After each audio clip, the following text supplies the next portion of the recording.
약국 자동문이 열릴 때마다 따뜻한 공기가 발목을 스쳤습니다. 문 옆 작은 의자에는 느슨 햇빛이 반쯤 걸쳐 있었습니다. 저는 약봉투를 가방에 넣지 못한 채 잠깐 앉았습니다. 몸이 걱정돼 약국에 왔는데 의자에 앉고 보니 마음이 더 무거웠습니다. 어디가 얼마나 불편한지보다 앞으로 더 아프면 어쩌나 하는 생각이 먼저 떠올랐습니다. 오늘 이야기는 걱정을 모두 없애는 법이 아닙니다. 몸 걱정과 마음 걱정이 한꺼번에 밀려올 때 그것을 혼자 움켜쥐지 않고 조용히 나누는 자리를 함께 찾아보려는 이야기입니다. 그날 아침에는 평소보다 조금 일찍 눈을 떴습니다. 일어나려는데 몸이 가뿐하지 않았습니다. 잠을 덜 잔 탓인지 어제 무리한 탓인지 알 수 없었습니다. 크게 아픈 곳은 없었지만 마음이 먼저 불안해졌습니다. 물을 한 잔 마시고 창가에 섰습니다. 햇빛은 좋은데 마음은 자꾸 몸 안쪽을 살폈습니다. 가슴은 괜찮은지, 머리는 맑은지, 걸음은 전과 같은지 하나씩 확인했습니다. 확인할수록 안심이 되기보다 새로운 걱정이 생겼습니다. 몸에서 평소와 다른 느낌 하나를 찾으면 생각이 그 뒤를 길게 따라갔습니다. 이러다 혼자 있을 때 아프면 어떻게 하나? 자녀에게 연락해야 하나? 괜한 걱정을 끼치는 것은 아닐까? 전화를 들었다가 다시 내려놓았습니다. 며칠 전 통화에서도 저는 별일 없다고 말했습니다. 잘 지낸다는 말은 아이를 안심시키는 말이면서 제 걱정을 숨기는 말이기도 했습니다. 혼자 살면 사소한 몸의 변화도 크게 들릴 때가 있습니다. 함께 사는 사람이 있어도 마찬가지입니다. 아픈 이야기를 자꾸 하면 상대가 지칠까봐 괜찮다는 말부터 꺼내게 됩니다. 아무 말도 하지 않으면 걱정이 사라질 줄 알았습니다. 하지만 말하지 않은 걱정은 마음속에서 자기 목소리를 키웠습니다. 낮에는 할 일 사이에 숨어 있다가 밤이 되면 더 또렷해졌습니다. 몸 걱정은 대개 문장으로 시작합니다. 무릎이 어제보다 무겁다. 잠을 자주 깼다. 밥맛이 전과 다르다.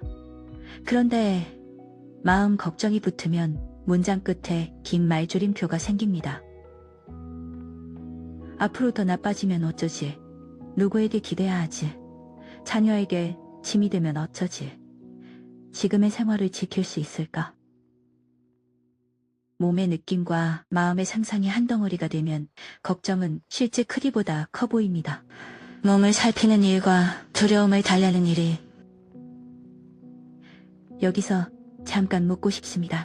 당신도 몸이 불편한 날, 통증보다 그 뒤에 따라오는 생각 때문에 더 오래 힘들었던 적이 있습니까? 누군가에게 말하고 싶었지만 어디서부터 꺼내야 할지 몰라 그냥 삼킨 적은 없으니까. 그렇다면 당신만 그런 것이 아닙니다. 나이가 들수록 몸의 변화는 삶의 여러 걱정을 함께 데리고 옵니다. 그것은 약해서 생기는 마음이 아닙니다. 오래 살아온 사람이 앞으로의 생활을 지키고 싶어하는 자연스러운 마음입니다. 점심을 먹은 뒤 동네 의원에 들렀습니다. 진료실에서는 불편한 때와 느낌을 제가 기억하는 만큼 설명했습니다. 진료를 마치고 약국에서 약을 받은 뒤에도 마음 한구석은 가라앉지 않았습니다. 무엇을 물어봐야 했는지 뒤늦게 떠오르기도 했습니다. 앞으로 몸이 달라질까봐 겁난다는 말은 누구에게 해야 하는지도 알 수 없었습니다. 그 말은 진료 질문 같기도 하고 외로운 사람의 이야기 같기도 했습니다. 약국 앞 의자에 앉아 약봉투 모서리만 만지작거렸습니다. 자동문이 열리고 닫힐 때마다 사람들이 오갔습니다. 누구는 서둘렀고 누구는 천천히 걸었습니다. 저마다 작은 걱정 하나씩을 들고 나온 사람처럼 보였습니다. 그때 동네에서 몇 번 마주친 분이 제 옆에 앉았습니다. 우리는 이름보다 얼굴을 먼저 아는 사이였습니다. 시장 입구에서 만나면 고개를 숙이고 산책길에서 만나면 날씨 이야기를 나누는 정도였습니다. 그분이 오늘은 걸음이 조금 느리다고 말했습니다. 저는 괜찮다고 대답하려다가 말을 멈췄습니다. 그리고 처음으로 이렇게 말했습니다. 몸이 아주 많이 아픈 것은 아닌데요. 요즘은 조금만 불편해도 마음이 먼저 겁을 먹어요. 그 말을 꺼내고 나니 부끄럽기도 하고 후련하기도 했습니다. 괜한 말을 했나 싶어 상대의 얼굴을 살폈습니다. 하지만 그분은 서둘러 해결책을 말하지 않았습니다. 그저 그랬군요. 혼자 생각이 많으셨겠어요. 하고 말했습니다. 그 한마디를 듣자 눈앞에 있던 약국과 길이 전보다 조금 밝아 보였습니다. 걱정이 사라진 것은 아니었습니다. 다만 제 걱정이 누군가에게 닿았고 그 사람이 놀라거나 피하지 않았다는 사실이 안심이 됐습니다. 저는 조금 더 말했습니다. 아침에 눈을 뜨면 몸부터 확인하게 된다고 했습니다. 자녀에게 전화하고 싶다가도 바쁜 아이를 붙잡는 것 같아 참는다고 했습니다. 그러다 밤이 되면 낮에 참은 생각이 한꺼번에 돌아온다고 했습니다. 그분은 자기 이야기도 짧게 들려주었습니다. 자신도 병원에 다녀온 날이면 몸보다 생각이 더 바빠진다고 했습니다.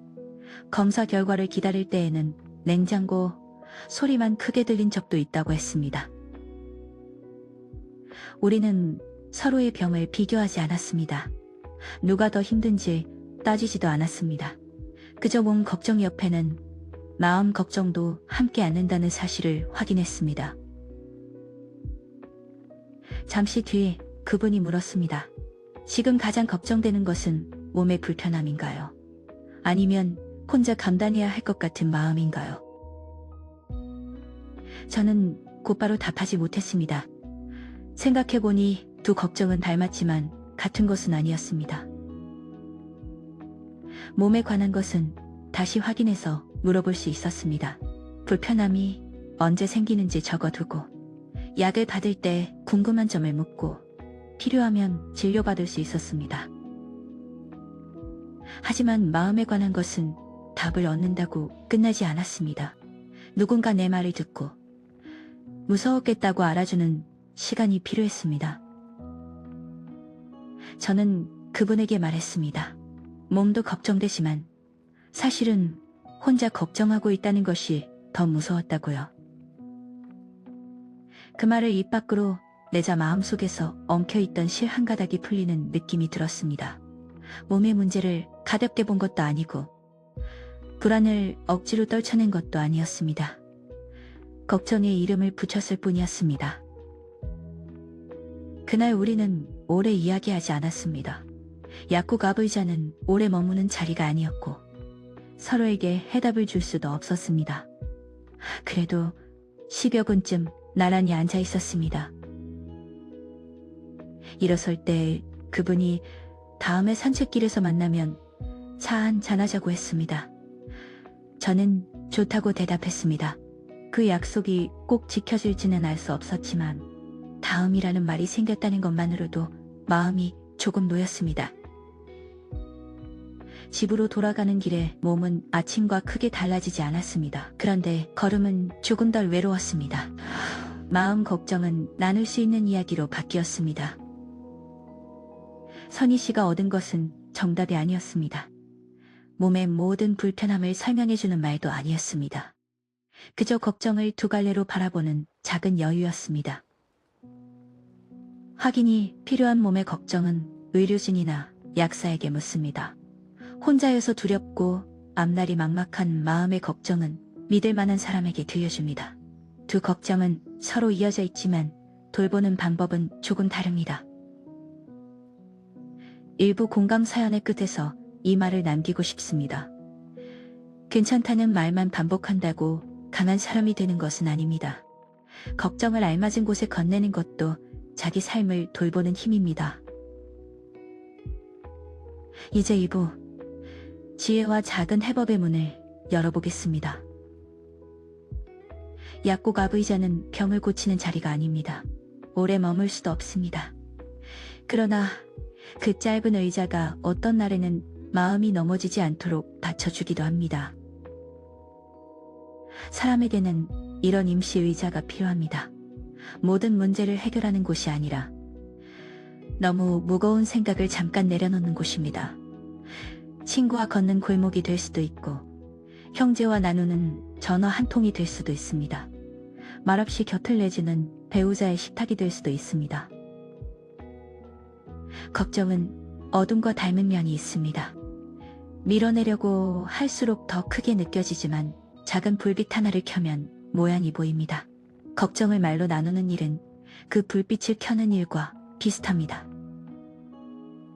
모양이 보이면 구분할 수 있습니다. 지금 실제로 불편한 것은 무엇인지, 아직 일어나지 않았지만 두려운 것은 무엇인지, 혼자 결정하지 말고 확인할 것은 무엇인지 알 수 있습니다. 몸의 신호를 마음 탓으로 넘겨서는 안 됩니다. 반대로 마음의 두려움을 약한 성격 탓으로 몰아붙일 필요도 없습니다. 몸은 확인하고 마음은 다독이며 두 가지를 함께 돌보면 됩니다. 급하거나 심한 증상이 생겼거나 즉시 도움이 필요하다고 느낀다면 의자에서 기다리며 대화로 버티지 말아야 합니다. 119 같은 긴급 도움이나 가까운 의료기관을 먼저 찾는 것이 좋습니다. 평소와 다른 증상이 이어지거나 약에 관해 궁금한 점이 있다면 의료진이나 약사에게 확인해야 합니다. 그와 별개로 아플까봐 무섭다는 말은 가까운 사람에게 해도 됩니다. 혼자 남을까봐 겁난다는 말도 할 수 있습니다. 그 말은 진단을 요구하는 말이 아니라 곁을 부탁하는 말입니다. 우리는 가까운 사람에게 걱정을 말할 때 자주 망설입니다. 상대에게 짐이 될까봐서입니다. 자녀가 바쁠까봐, 배우자도 힘들까봐, 친구에게 약한 모습을 보일까봐 입을 다뭅니다. 하지만 말하지 않은 걱정도 사라지는 것은 아닙니다. 혼자 든 가방처럼 계속 내 어깨에 남습니다. 가방을 상대에게 통째로 넘길 필요는 없습니다. 잠시 손잡이 한쪽을 같이 들어달라고 부탁하면 됩니다. 걱정을 나눌 때는 처음부터 길게 설명하지 않아도 됩니다. 먼저 내가 원하는 것이 무엇인지 짧게 말하면 좋습니다. 해결책보다 내 이야기를 잠깐 들어주면 좋겠어. 몸이 조금 불편한데 그보다 마음이 먼저 겁을 먹었어. 당장 답을 정하려는 것은 아니고 혼자 생각하지 않으려고 전화했어. 이런 말은 상대에게 역할을 알려줍니다. 무엇이든 고쳐달라는 부탁이 아니라 잠시 곁에 있어 달라는 부탁임을 알게 합니다. 말을 듣는 사람도 모든 답을 알아야 하는 것은 아닙니다. 섣불리 괜찮다고 단정하거나 더 무서운 사례를 꺼낼 필요도 없습니다. 그랬구나, 많이 신경 쓰였겠네 하고 천천히 물으면 됩니다. 좋은 대화는 말을 많이 하는 사람이 만드는 것이 아닙니다. 상대의 걱정이 앉을 자리를 비워주는 사람이 만듭니다. 여기서 작은 구분 하나를 해보겠습니다. 몸 걱정을 말할 때에는 관찰한 사실부터 꺼내면 도움이 됩니다. 언제부터 불편했는지, 어떤 때 더 느껴지는지, 생활에서 무엇이 달라졌는지 기억나는 만큼 말합니다. 진단을 스스로 정하기보다 확인하고 싶은 점을 묻습니다. 마음 걱정을 말할 때에는 그 느낌이 나에게 어떤 생각을 데려오는지 말해봅니다. 몸이 불편할 때 혼자 남은 것 같아 겁난다. 자녀에게 부담이 될까봐 말을 못하겠다. 예전처럼 생활하지 못할까봐 속상하다. 이렇게 나누면 듣는 사람도 무엇을 함께해야 할지 알기 쉽습니다. 몸에 관한 질문은 전문가에게 확인하도록 돕고, 마음에 관한 두려움은 곁에서 들어줄 수 있습니다. 두 걱정을 구분한다고 해서 마음과 몸을 따로 떼어놓는 것은 아닙니다. 오히려 뒤엉킨 실을 천천히 풀어 각각 필요한 도움과 연결하는 일입니다. 대화할 사람을 고르는 것도 중요합니다. 가장 가까운 사람이라고 언제나 가장 잘 들어주는 것은 아닙니다. 어떤 사람은 걱정을 들으면 자기 불안부터 커지고, 어떤 사람은 곧바로 훈계를 시작합니다. 내 말을 함부로 퍼뜨리지 않고 내 속도에 맞춰 들어주는 사람을 떠올려 보십시오. 가족일 수도 있고 오래된 친구일 수도 있습니다. 동네에서 자주 만나는 이웃이나 종교 공동체에 믿을 만한 사람일 수도 있습니다. 한 사람에게 모든 역할을 맡길 필요도 없습니다. 몸에 관한 것은 전문가에게, 생활의 도움은 가족에게, 외로운 마음은 친구에게 나눠 말할 수 있습니다. 도움을 여러 곳에 조금씩 나누면 한 사람에게 미안해하지 않아도 됩니다. 상대가 지금 들을 여유가 없는 날도 있습니다. 그때 거절당했다는 뜻으로 받아들이지 않아도 됩니다. 언제가 괜찮은지 다시 묻거나 다른 사람에게 연락하면 됩니다. 내가 말할 준비가 안 된 날에는 오늘은 같이 걷기만 하자고 부탁해도 좋습니다. 우리 마음은 가끔 작은 걱정에도 혼자 긴 회의를 엽니다. 참석자는 나 한 명인데 반대 의견은 12개쯤 나옵니다. 회의가 길어진다고 좋은 결론이 생기는 것도 아닙니다. 그럴 때 사람 한 명을 초대하면 회의실에 창문이 생깁니다. 그 사람은 정답을 들고 오지 않아도 됩니다. 바깥 공기가 들어오도록 창문만 조금 열어주면 됩니다. 듣는 사람에게도 부탁드리고 싶은 것이 있습니다. 누군가 몸 걱정을 꺼냈을 때 자신의 경험을 곧바로 답처럼 건네지 않는 것입니다. 같은 부위가 불편해도 사람마다 상황은 다릅니다. 약이나 치료에 관한 판단은 전문가에게 남겨두는 편이 안전합니다. 대신 그 사람이 이미 한 일을 물어볼 수 있습니다. 진료를 받았는지, 궁금한 점을 적어두었는지, 다음에 확인할 계획이 있는지 살핍니다. 급한 도움이 필요해 보이면 적절한 도움을 찾도록 곁에서 돕습니다. 마음에 대해서는 서두르지 않습니다. 걱정하지 마. 다 괜찮을 거야. 하는 말은 다정하지만 때로는 상대의 말을 너무 빨리 닫습니다. 먼저 충분히 들은 뒤 지금 함께 할 수 있는 일을 묻는 편이 낫습니다. 지금은 내 이야기를 들어주는 것만으로도 충분해. 그 대답이 돌아온다면 더 고치려 하지 않고 옆에 있어주면 됩니다.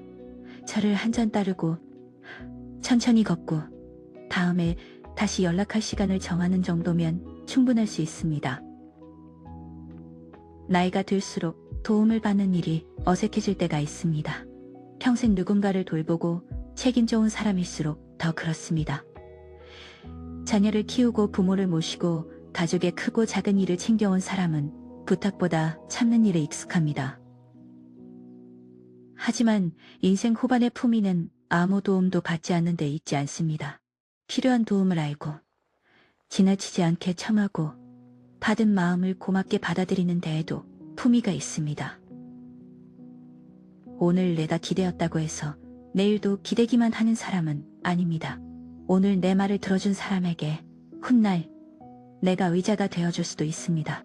사람 사이의 돌봄은 비처럼 정확히 되갚는 것이 아니라 계절처럼 오갑니다. 이제 약국 앞 의자를 다시 떠올려 보겠습니다. 의자는 누구의 집도 아닙니다. 그렇다고 아무 의미 없는 자리도 아닙니다.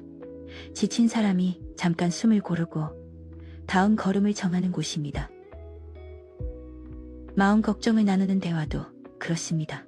그 대화가 내 삶을 대신 살아주지는 않습니다. 병을 낫게 하거나 앞날을 보장하지도 않습니다. 다만 혼자서는 보이지 않던 다음 한 걸음을 찾게 합니다. 선희 씨에게 다음 한 걸음은 궁금한 몸의 변화를 정리해 다시 확인하는 일이었습니다.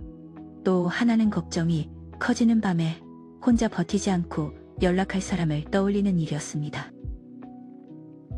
몸을 돌보는 일에는 확인이 필요하고 마음을 돌보는 일에는 연결이 필요합니다. 확인 없이 안심만 구하면 중요한 신호를 놓칠 수 있습니다. 연결 없이 확인만 반복하면 마음은 여전히 혼자 남을 수 있습니다. 그래서 우리는 두 가지를 함께 말할 수 있어야 합니다. 몸이 이래서 확인해보고 싶습니다. 그리고 이 일 때문에 마음이 무섭습니다. 두 문장 사이에는 부끄러움이 들어갈 자리가 없습니다. 몸을 살피고 마음을 나누는 것은 유난이 아니라 삶을 지키는 태도입니다. 혹시 가까운 사람이 내 걱정을 가볍게 여겼던 경험이 있다면 다시 말하기가 어려울 수 있습니다. 그 상처까지 억지로 넘을 필요는 없습니다. 나를 존중하며 들을 따른 사람을 찾고 건강에 관한 질문은 전문가에게 분명히 건네면 됩니다. 말로 꺼내기 어렵다면 먼저 마음속으로 문장을 만들어도 됩니다. 내가 지금 두려운 것은 무엇인가? 확인이 필요한 것은 무엇인가? 누가 잠깐 들어주면 좋을까? 이 질문은 걱정을 없애지는 않지만 걱정 속에서 길을 찾게 합니다. 우리는 살면서 참 많은 의자를 내어주었습니다. 아이가 울 때 곁에 앉았고, 가족이 아플 때 병원 의자를 지켰고, 친구의 속상한 말을 들으며 늦은 시간을 함께 보냈습니다. 이제는 내 걱정도 누군가의 의자에 잠깐 내려놓아도 됩니다. 오랫동안 다른 사람을 바쳐온 사람에게도 기대어 쉴 권리가 있습니다. 여기서 한 걸음만 더 생각해 보겠습니다.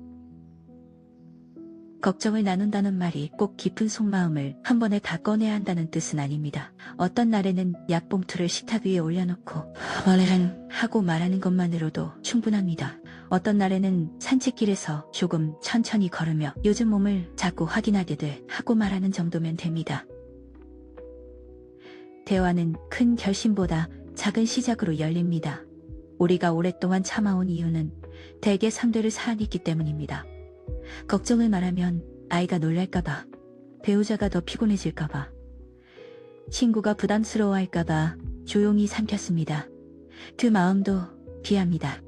다만 사랑하는 사람을 놀라게 하지 않으려다 내가 너무 오래 놀란 채로 살 필요는 없습니다. 말을 꺼내기 전에는 종이에 세 줄만 적어 보아도 좋습니다. 첫 줄에는 몸에서 실제로 느낀 변화를 씁니다. 둘째 줄에는 그 변화가 데려온 마음을 씁니다. 셋째 줄에는 상대에게 바라는 도움을 씁니다. 예를 들면 이렇습니다. 아침마다 몸이 무겁다. 그래서 혼자 있을 때 겁이 난다. 오늘은 해결책보다 내 이야기를 10분만 들어주면 좋겠다. 이렇게 적어두면 대화가 조금 덜 흐트러집니다. 몸의 문제는 사실에 가깝게 말할 수 있고 마음의 문제는 부끄러움 없이 말할 수 있습니다. 상대도 무엇을 해주면 되는지 알게 됩니다. 같이 병원에 가달라는 부탁인지, 약사에게 물어볼 질문을 정리해 달라는 부탁인지, 아니면 그냥 차 한잔 앞에서 들어달라는 부탁인지 구분할 수 있습니다.